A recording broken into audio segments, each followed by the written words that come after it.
Hello, my name is Daphne. I'm 36 years old. I'm from upstate New York. What do I do for a living? I'm a transformational life coach. I specialize in shadow work. I also do astrology and human design and business consulting and a bunch of other fun stuff. I've been doing this I started business consulting in 2012. I shifted into more mindset work in 2019, and I've been officially doing shadow work and with a more kind of spiritual woo tone to it since 2021, so about 3.5 years. Schooling, I have a bachelor's in information systems. Special licenses or certifications, I have a bunch of them, but none of them are related to what I do now. Most of them are IT-based business admin type things. How much do I make per year? So right now it's highly variable because I'm self-employed. Right now I only work 2 days a week. I make, if I went by this year so far, I'd probably be on track to make just short of 40,000 for the year. I rent my home. I pay $1,350 a month for a 3-bedroom house. It's $1,400 if I don't pay it by the 30th. My marital status is single. In my household, it's 3 people total, me and my 2 kids. I have 2 fish and technically 2 cats. I didn't adopt them. They just showed up here and they keep showing up and I'm feeding them. So I guess they're my cats. How much do I spend on groceries? Groceries, I spend a lot on groceries. Probably usually close to about $1,000 a month. I buy a lot of like organic stuff and raw milk. I'm very picky about food. Healthy, my diet is very healthy until it's not. Sometimes we shortcut. How often do you exercise? Ooh, good question. I'm supposed to exercise like every day. I have a goal to do 4 times a week. I usually hit it. Sometimes I don't. It really depends. I'm kind of off and on with it. Political party, that's a tough one. I would say probably the closest like mainstream political party would be libertarian. I consider myself to be a voluntarist, essentially. Am I proud to be an American? That's another great question. I'm proud to have come from the land that I come from. I have a lot of respect for like the geographical location. In terms of politics, no. No. Am I religious? I am well studied in so many different religions, and I'm very spiritual, but I don't consider myself to be religious, simply because I don't follow any one religion. I do have a lot of like spiritual practices and things, but it's like a conglomerate of different things I picked up from different practices and cultures and religions and just kind of created my own. Places I've traveled to, probably almost every state in America, except for Louisiana and Kansas. I don't think I've ever been through Kansas. And I've never been to Alaska or Hawaii. I've also been to Australia, New Zealand, and Mexico. One of my favorite things to do, I love to play video games. I love to walk in nature, 2 completely different things. What's something you wouldn't do even for 10,000? Honestly, 10,000 is not a lot to me in terms of getting me to do something I wouldn't normally do. So there aren't many things I would do for $10,000 that I wouldn't also do pretty much for free. I guess the first thing that comes to mind would be I wouldn't work with a client who I felt out of alignment with, or I felt like I couldn't really help them, or I felt like they weren't going to do the work, or, you know, they're just kind of too much, or they are going to like, you know, bust through my boundaries or something like that. I wouldn't do that. If you could change 3 things about yourself, what would they be? Ooh, that's a tough question. I'm of the belief that pretty much everything about you is either intentional, like you're created this way for a purpose and you have something to learn from all of it. But if I could just skip the process and skip the lessons and whatever, I think most of the things I would change would be health related. So I have some chronic health conditions that I was born with. I would change that in a second. I might change some things about like traumatic experiences, right? And again, it's all things that I really believe that we kind of go through and learn, and we become who we are. And I through those experiences, and I wouldn't necessarily want to change them. But again, if I could just be given the shortcut and get the benefit of having gone through those things, then yeah, that's two things I can think of, which amounts to many like traumatic experiences. There's more than one, so I'll count it as 3. Someone I idolize. That's a tough one. I would probably say my grandfather. I'm not one to idolize or, like celebrities or people you don't actually know, because you don't actually know them. And so I'm not all the way signed up for that. But I knew my grandfather really well, and he was incredibly just patient and calm and wise, and a really like amazing guiding factor in my life. He still is. What is one of your biggest pet peeves? Oh gosh. I have several. One that came up recently, I was going off about bagels. I guess it's not a pet peeve. It's just something I don't like. I don't like bagels. I live in New York. Bagels are like such a thing. I don't like them. It's just like thick bread. And I love bread, but I'm not a fan of bagels. And when I used to work corporate jobs, it was like we would have these bagel days. It was like every Tuesday or something. They would bring in bagels, and it was like, this is what we do instead of giving you guys raises or not piling too much work on you or treating you well. We have Bagel Tuesdays. So I guess one of my pet peeves would be that type of corporate action, but it just comes out as hatred for bagels. Favorite genre of music? That's another really tough one. I listen to everything, and I know people say that, but I really honestly do listen to everything. Like I'm really into world music, and like I get strange stuff from, I don't know, animes or whatever. Grunge would probably be my most favorite. Like it's my most likely to listen to throughout my entire life. So I guess I'd have to go with grunge. How do you feel about gardening? I love gardening. I love to have a garden. I love to, be able to like benefit from that. And the action of it, like it's almost meditative to garden. However, it's a lot of work, and I never get around to it, and all my plants die. So that's how I feel about that. Artificial intelligence, I think it's great. I think there's so much potential there. I think that it's interesting. Like it'll be really interesting to see where it goes, because the potential could go in both directions, right? It could be some really detrimental stuff could come out of AI, but also some really incredible things. So I just kind of want to see where it goes. Like I'm here for it. 3 talents I believe that I have. I'm really good at helping people dig into what's in their subconscious mind, like the things that they're not aware of that drive their actions, right? That's what I do for a living. So I'm definitely good at that.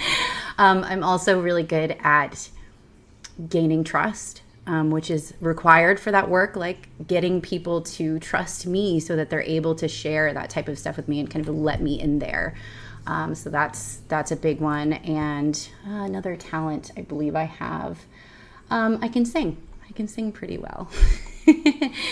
Do I think life is fair? No, I don't think anything's fair. I don't think that it should be. I don't know if should's the right word, but absolutely not. I don't think it's fair. Nothing is going to be equal. No two people's experience is going to be the same. So it's never going to be fair per se. If money were no issue, what would you spend most of your time doing? Honestly, a lot of the same. I do something, especially, in my work, I'm doing what I feel really strongly called to do. And money wouldn't change that. It's something that I would still want to do. I would probably travel more. I would travel a lot more, to be honest, if money weren't an issue. But I'd still be, while I'm traveling, I'd still be doing the work that I'm doing. I'd still be an active parent. I homeschool my kids. I honestly don't think much would change other than how I spend my money and where I spend my time. Worst job I ever had. I honestly haven't really had any terrible ones. I worked for a bank, and as a consumer banker, I really did not enjoy the day to day. I'm not a fan of our entire financial system and the way that it's structured, but at the time, it was definitely something that it was a great experience for me. I learned so much through it. I still use a lot of things that I learned just in kind of how to navigate that system, because it's what we live in. So definitely a good experience, but probably like the least enjoyable job I ever had. How do I feel about my childhood? God, this one's tough because I had some really incredible experiences. I also had some very traumatic experiences. I don't think I could answer this with one emotion. I do feel that, again, all of that has led me to where I am today, and I don't want to change where I am. I don't want to change who I am. So I feel like without those experiences, I don't know if I would be in that place, and this place is where I want to be. So I feel, I guess, content with them, if that makes sense. My relationship with my parents, that's also complicated, kind of for the same reasons. I had some really great experiences. I also had some very traumatic experiences.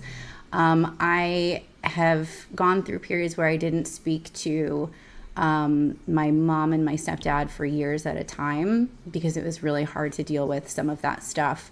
But right now, the place that we're in, I mean, we've been able to have some really great conversations, and especially like with the work that I do now, my mom's really interested in that. And so there's been a lot of healing that's come out of the conversations we've had in the last, I don't know, 8-9 years or so. So we have a pretty positive relationship, I would say, on all counts, though. It's kind of like understanding who someone is, understanding, what they're going to be there for and what they aren't, setting reasonable expectations. I think that's probably the biggest thing that has gotten me to be able to maintain having those positive relationships. I don't expect things from them that I know they aren't going to deliver. They are who they are. So my relationship with my kids is great. They're kids, so they're tough. Like sometimes I have a 9-year-old and sometimes he totally hates me, and then 5 minutes later he like wants a hug and wants me to do stuff for him. I'm with them all the time. I homeschool, so it's just 2 days a week that I have one of them in daycare, and they trust me and we have a lot of fun together. So I have a great relationship with my kids. Difficult lesson you've learned through experience. I would say maybe going back to, what I said about my parents, being able to maintain your standards, right? Your standards around who you are, what you are and are not willing to accept. And separating that from expectations, like not placing expectations on other people. I know I spent a lot of my life kind of like, well, people should do this, and parents should do this, and coworkers should do this. Like everybody should be the way that I am, right? Or everybody should be like, have these values or act this way. People should be honest and people should have integrity and whatever. One of the hardest lessons I think I've learned is, it's easy now, but going through that learning process being difficult, right, was just recognizing that people are who they are. They have the freedom to make their own choices, and, to do what they're going to do. So not expecting them to behave or speak or act or whatever a certain way, and really just kind of letting go of that kind of underlying desire to control other people. That's been a big lesson for me. It's also, that comes up a lot with my clients. It's a big one. What do you believe happens when we die? So I actually believe in a sense, I believe in reincarnation. I think that we have souls and we are able to kind of choose what types of experiences we're going to have. Also a somewhat contradictory belief that there are things that are fated and there are karmic things, where we have to kind of, not necessarily atone, but like go through experiences to fix things we've done, if that makes sense, or to kind of like restore the balance, right? on the positive end and the negative end. So I don't know where we go. I don't know what that looks like, but I do believe that we can have multiple experiences on earth as like the same soul in, a different body having a different experience. I do believe in ghosts. Yep. I think that ghosts are people who get stuck and they can't let go, and they have something, it's like something they need to do or something they just can't get over or whatever, and they can't let go and move on to the next phase. Do I believe the moon landing was a hoax? Honestly, I don't have much of an opinion on this. I do think that the video might be fake.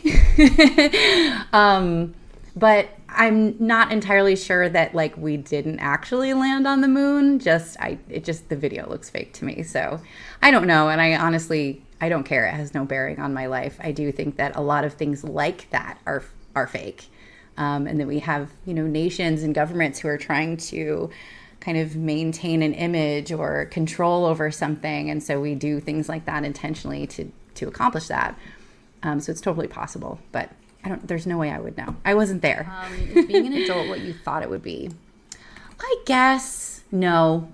I think as a kid, we tend to think like, oh my God, when I'm an adult, I'm going to eat candy all the time and I can do whatever I want. And yeah, that's true. Like you can do whatever you want. There are going to be repercussions from that. Like if I just sit around and play games and eat candy all day, I can't pay my rent, and I'm like losing teeth and stuff. So, I think that the expectation that we just kind of have this freedom to make these choices and do whatever we want. I might have been wrong about that. Are you satisfied with where you are in life? Yes, I am. Are you comfortable with the way you look? Yes. If you could walk in someone else's shoes for a day, who would it be? That's another good question. Honestly, I think I would pick one of my kids. I would like to walk in my son's shoes for a day because I'd like to be able to better understand him and understand how I can help him, kind of help guide him and really understand the way that he feels. He has a hard time expressing,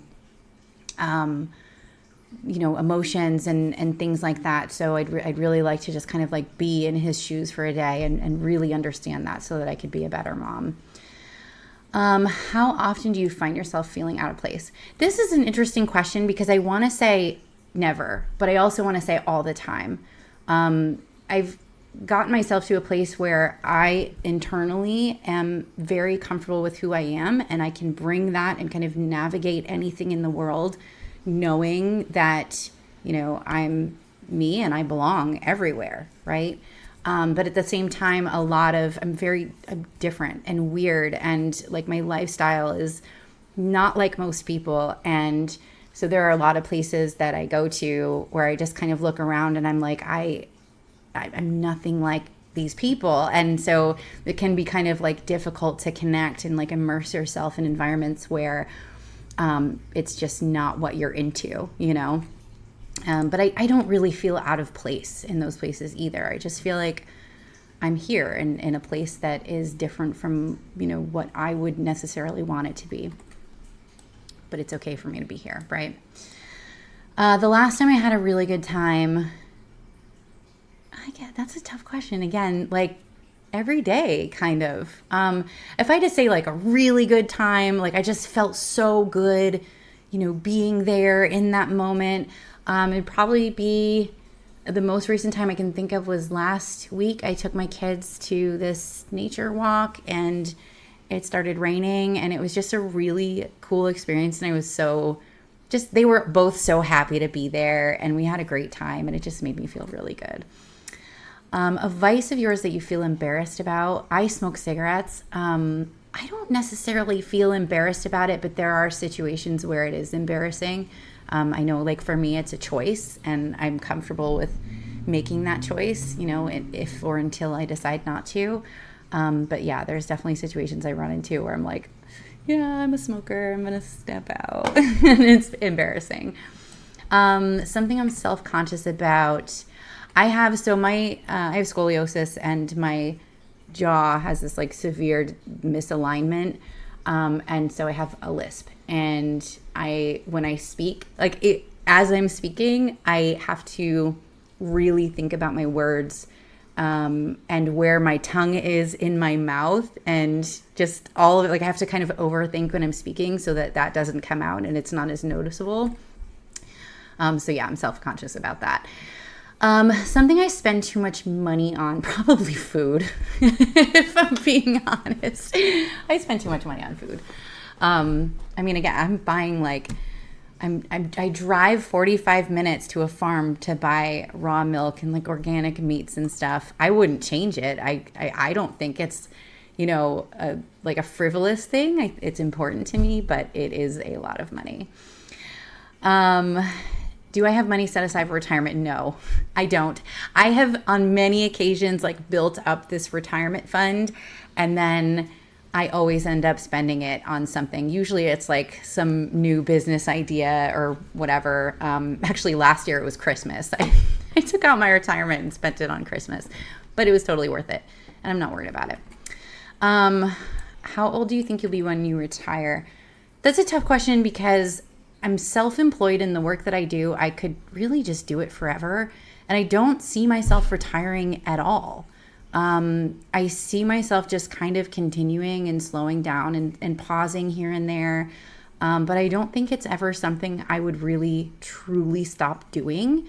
I could picture myself being in like a nursing home and talking to the employees and, doing shadow work with them and stuff, even if I'm not like being paid to do it. It's something I don't think I could ever stop. Do you think the American dream is dead? No, I don't. I mean, and I don't even think of it as the American dream. I think that it's just something that humanity wants in general. Like we all want to be able to kind of start from nothing and become something and create our own lives, right? And I think that that's something that anyone anywhere can work toward, right? And in some situations, it's going to be a lot harder to kind of rise out of where you come from. But I don't think that dream is dead, right? I do think that it has gotten much more difficult in America in particular to kind of navigate through the systems and structures that we have in place. And culturally kind of like being pointed in a specific direction. Like you're supposed to go to school and then you're supposed to go to college and then you go to work and you save for retirement and then you die, right? I think that can make it more difficult to kind of see or realize your own dreams, right? So it might be more difficult than it used to be, but I don't think the dream is dead at all. I think it's just part of all of humanity. Like we just have that within us, and we always have the ability to, kind of make the changes that we need to make. How much money would I need to feel rich?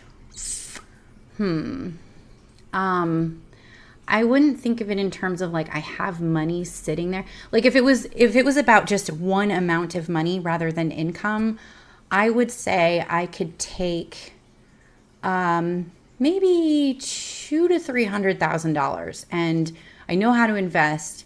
So I feel like I could turn that into income that would make me feel rich, right? But really, in order for me to feel like financially rich, it would have to be money continuously coming in, not just a set amount of money sitting there. If it was just a set amount of money, I mean, I don't know, it would probably have to, for me to feel rich, it would probably have to be in like the low billions because I don't know what's going to happen in terms of like the value of the dollar and stuff. So I feel like it's more about income for me.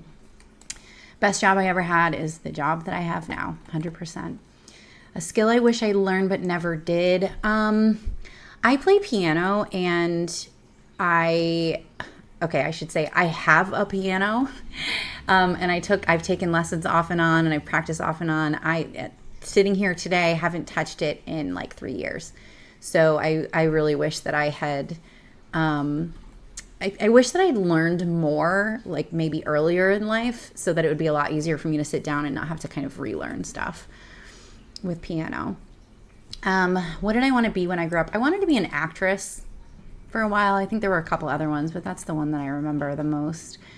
The best things in life to me are feelings, like feeling calm, feeling content and purposeful, and connected to other people.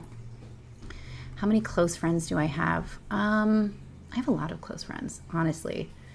If I had to go with like really close friends, like I talk to them all the time, it's just a few, maybe 2 or 3.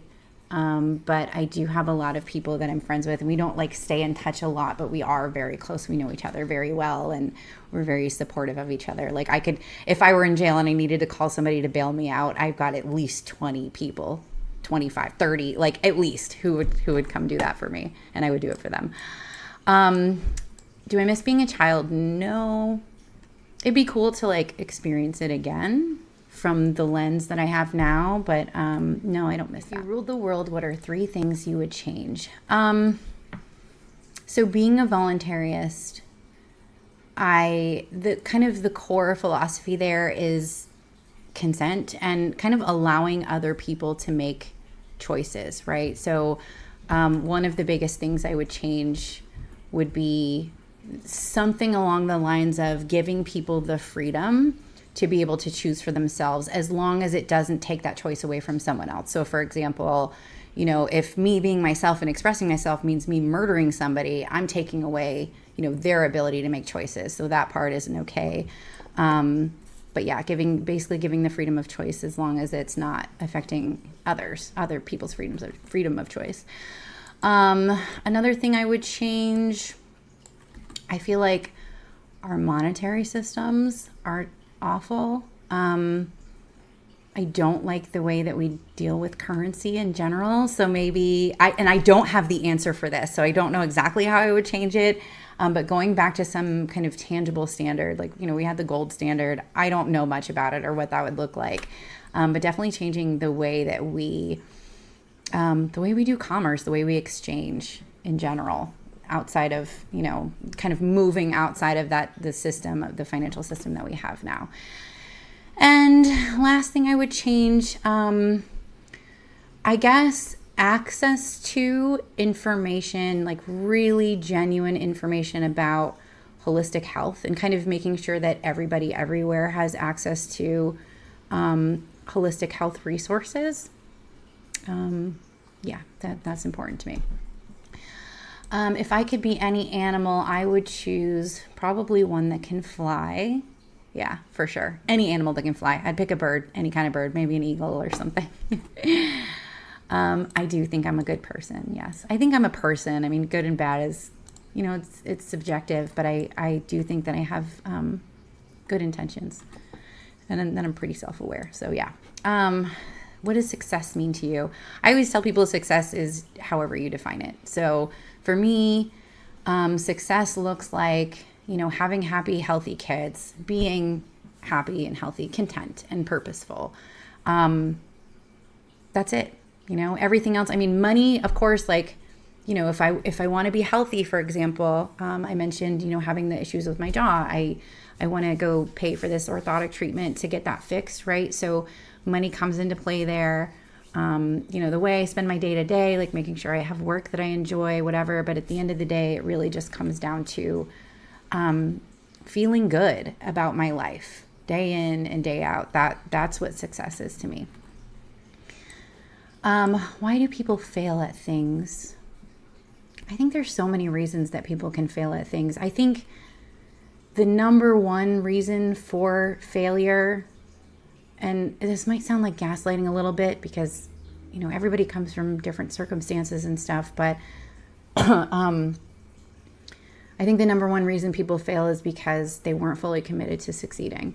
If you really are committed to something, it's like this relentless pursuit of that thing. Like I can't fail because I'm just going to keep going and going, and I'm going to do whatever it takes to get that thing. I will do things that make me feel uncomfortable. I will do things that are extremely difficult. I will do things that require discipline over years and years, right? If I am fully committed to succeeding in that thing, then it doesn't matter what obstacles are in front of me. I will get it done. And I think that's the number one reason people fail, is just not being fully committed to the result. what makes life so challenging? Oh, man. So many things. I think probably what comes up as the biggest challenge are things that are outside of our control, or things that feel like they're outside of our control. So like, you know, I don't know, a challenge that I'm having right now is my car just died. So I'm like, oh crap, like this is challenging, but it's also something that like, it feels like it's outside of my control, but also there was something I probably should have looked at before my car died. So it kind of was within my control. So maybe part of that, again, is like that mindset of thinking that things that are outside of your control have such a significant effect on your life, right? Or thinking that things are outside of your control when really they aren't. What do I think my purpose is? My purpose is to change the way that we approach and deal with the subconscious mind in terms of kind of evolving on a collective, humanity level, to really change the way that we approach that, and to expand in terms of like we should be approaching that, right? Like this is something I do every day, so it's so normal to me, and I'm always trying to revolutionize, work in subconscious health and mental health, and that's kind of how I see it. But I think a big part of my purpose is also just to make that kind of stuff more accessible, and to have people really understand the benefits of doing that type of work. One regret I have, I don't know if I have any regrets. I guess the first thing that comes to mind would be staying in relationships that were not healthy for me for too long. Romantic ones, friendships, family relationships, whatever. That was also, I'm going back to the other question too, like that's one of the most difficult lessons I've had to learn in my life, is really, recognizing unhealthy patterns in relationships and getting to a place where it's like, okay, I need to set a standard. I can't expect people to act or behave a certain way or treat me a certain way. But I do have a standard in what I am willing to participate in. And so for a long time, I did not hold that standard. So I guess my biggest regret would be staying in multiple relationships for way too long, because that really held me back from growing and getting to the place that I'm in today. Who in my life do I think loves me the most? I hope it's my kids. I think it is, but I hope it is. It's probably my son. He's my little boy. My daughter is a daddy's girl. So, in what ways do I feel privileged? A lot of ways. I feel privileged to be smart. I mean, I was born with this brain, and I'm really good at figuring things out.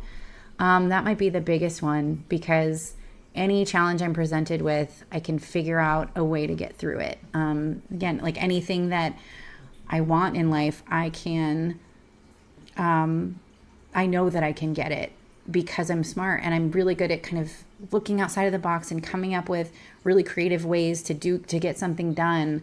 And people come to me all the time with random questions about the most random things that have nothing to do with what I do for a living or whatever. And to me, it's so simple to figure out, like, oh, hey,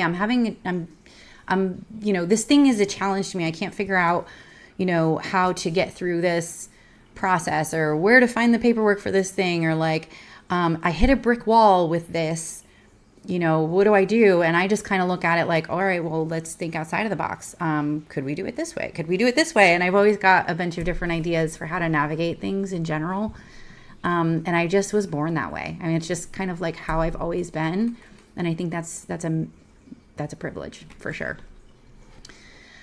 If I could live this exact same life again, I feel like it's almost like a trick question, because if I had to live the same life again, knowing what I know now, then that life would be almost pointless. Like, I've already gone through this. I've already learned the things that this life has taught me or had to teach me. I mean, at least up to this point, right?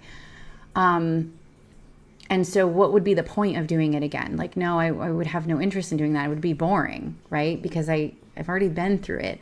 But if it were like, completely erase your brain and start over and try again, I mean, I guess. I don't think that I want to say no, because I would just want a new experience. Like, I genuinely feel like my soul would be bored, even if I don't remember any of it and I did it over again.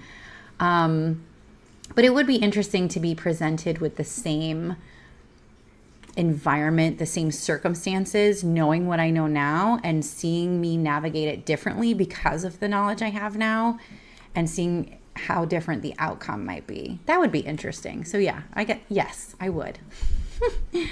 Am I happy? Yes, I am happy. What would you say to your younger self? I do this all the time in like shadow work and healing exercises. So there's a lot of different things I could say, and things I've already said. I think one of the biggest ones would just be to let her know that you're doing great and things are going to be great. Like, just keep going and things are going to be great. How do I feel about my own mortality? Doesn't bother me at all. I've never, ever been even remotely concerned with mortality. And I think part of it is that even before I really had the belief that we can live multiple lives, I always just had this feeling that, bodies, like human bodies, aren't all that we're made of. And my soul, like the essence of my soul, doesn't feel mortal at all. It just doesn't feel that way. So it's something that I don't worry about on any level. When I die, how do I want to be celebrated?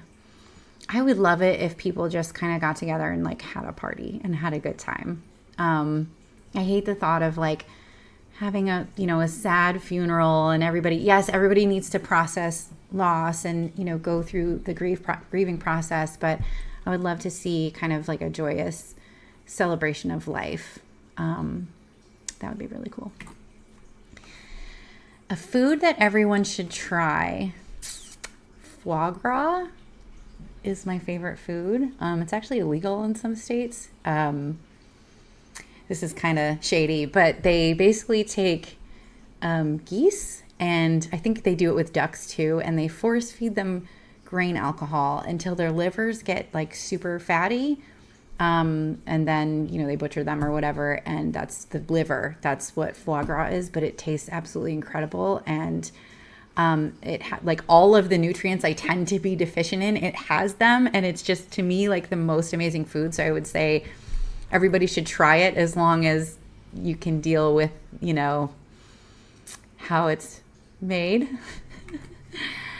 The silliest face I know how to make, I don't know. I don't really have one. I guess I'll just make a silly face.